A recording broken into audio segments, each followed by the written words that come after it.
Hello, and welcome to Sharp, the podcast where we help you get a little better at the stuff you have to do, so you can spend more time doing the stuff you want to do. So now, on with the episode. Hello, and welcome. So usually at this point, I say welcome to whatever the episode is that you're listening to. But this isn't really an episode. As you might know, we're moving house. And as I record this, we're in the middle of packing. You might hear some bangs and rumbles from the background. Now, when this goes out, the studio will be dismantled and all ready to go to our new place. But despite all that going on, I couldn't go for like 4 or 5 weeks without putting something out.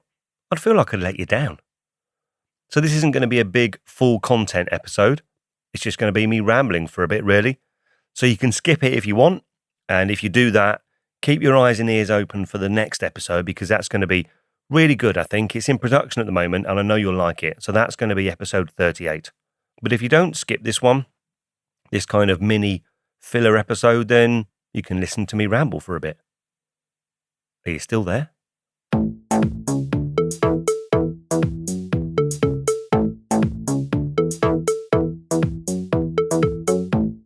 You lot are so cool. I really appreciate every download of the podcast, every bit of interaction that we have on social media and so on.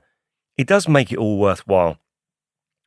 This podcast has been a labour of love, really, for me. It's been going for over a year, and I've learned so much. But we've covered a lot, haven't we? Looking at the back catalogue, we've looked at social media, habits, getting time to yourself. We've looked at daily routines. I've had the opportunity to speak to great people like Mel, Mike, my brother Andrew. I'm waving here while I'm talking. Not quite sure why. What else have we done? We've done goals, we've done checklists. We've had things that have kind of become regular, like Steve and Lisa in the kitchen on talking over the table. And of course, Steve in the field. Not really sure where I'm going with that one. And then more recently, we've looked at procrastination. And then finally, we had those 3 episodes with a really great big content where we were trying to help you to structure your whole day. So I hope some of it resonates. I hope it helps you get better at what you do, because that is my only aim. Listen, I ain't going to be a millionaire in making this podcast unless someone very rich and famous wants to sponsor it. So it's only meaningful if I know that it helps you. The thing that hasn't changed is I still get really excited with every download.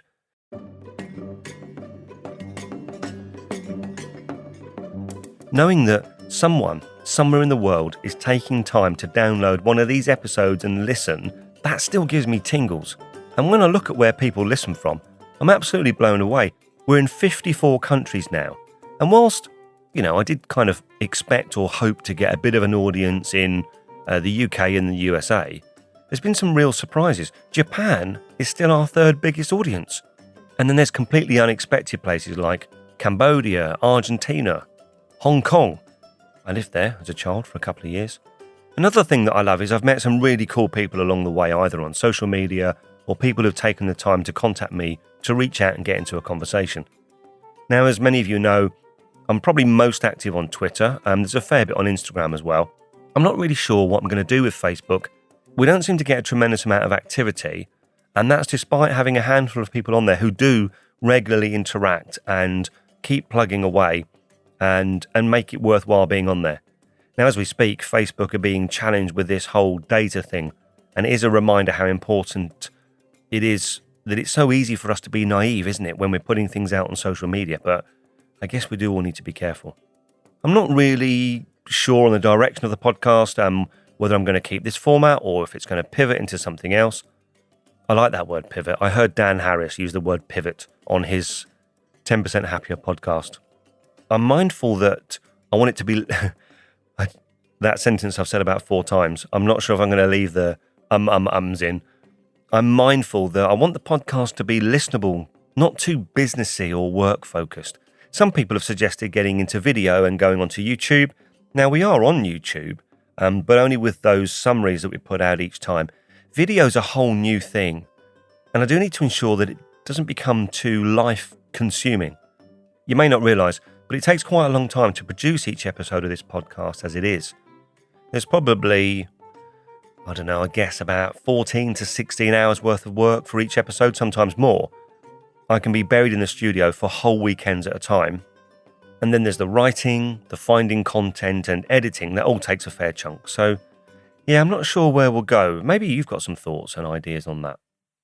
So I can hear Lisa in the background carrying on with the packing whilst she kindly lets me take a break from it to come and talk to you. And whilst you are important to me, I also don't want to take the mickey, so I will need to get back to it at some point. Apparently, Pepper the cat is being no help whatsoever. That's the thing with cats. They don't really deliver, do they, when it comes to chores and helping around the house?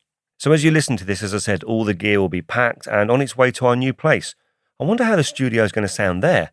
That's exciting, isn't it? I hope it sounds good. When you're going through the process of going to a new home, it's kind of a mixture of being thrilling but also really anxious. I mean, your home, it's a fundamental, isn't it? It's the place that you start and end your day at. Unless you're staying overnight in a purple palace, of course. It's often where your family are, and in some cases it's where your kids grow up. And for many people, it's a foundation for everything else that goes on in their life. And yet, there are so many people in the world that don't have a home. I tried to do a quick Google search on how many homeless people there are in the world, and I found out that it's actually a harder thing to quantify than you might think. The lines between being homeless, having inadequate homes, and then the other category seem to vary from country to country. In fact, there's an organisation called the Institute of Global Homelessness, and they're making it their mission to come to an agreed definition that works internationally. The United Nations survey in 2005 put the homeless level at about 100 million people across the world. But in 2015, Habit for Humanity put the number of people who lack adequate housing near the 1.6 billion mark. And I know in the UK the numbers are blurry because even if you were able to count the number of people, for example, who are sleeping rough, there are so many more hidden homeless people who sleep on friends' sofas or in unregistered B&Bs and so on. And looking at these figures, I always find this stuff humbling and a reminder of how privileged so many of us are and how our problems, they aren't really problems, are they?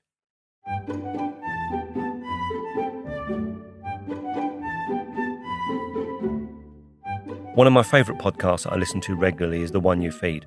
And they had a guest on recently.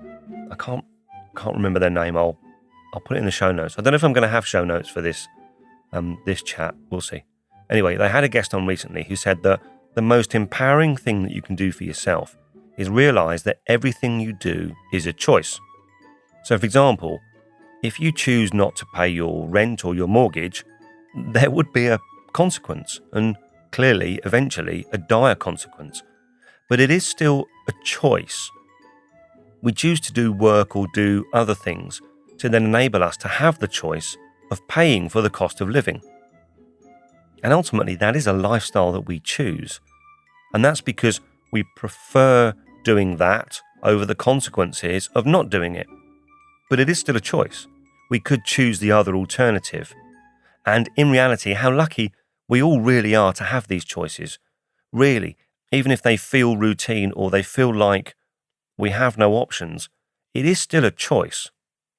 And having a place that we can call home is ultimately a consequence of maybe compromising something else, like going out to work instead of spending time with our family, or doing a job that we don't really want to do instead of the one that we'd prefer, but which wouldn't pay the bills.